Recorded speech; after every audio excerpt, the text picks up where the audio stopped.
Hello everyone, now we will discuss the tips and tricks which are required for writing. Talking about the introduction, as first impressions always makes the last impressions, introduction always is your first impression on the reader. So make sure that you keep some simple things in mind.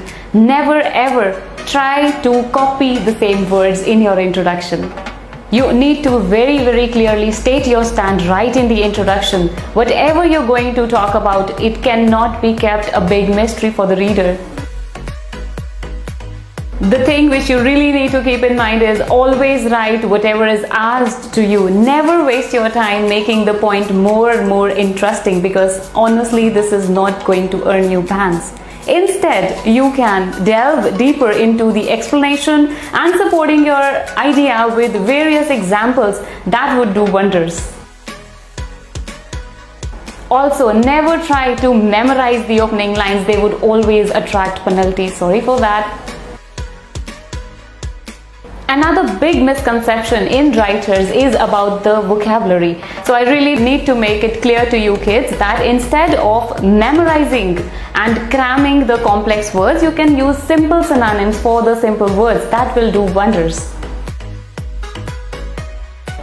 One more important thing to be kept in mind is never ever miss your conclusion, even if it's just 5 minutes left for your exam and you're running short of time. Because a task without a conclusion is always given just 5 bans, and this will not do wonders for you, of course. There are 4 circumstances under which you can actually attract a penalty.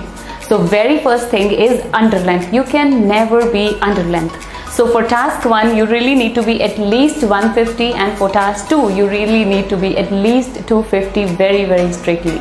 Non-relevancy. So in either of the cases, for your task 1 as well as 2, you cannot be irrelevant. The third thing would be illegible handwriting. Sorry to say, but your writing really needs to be clear enough for the reader to understand your thoughts very clearly.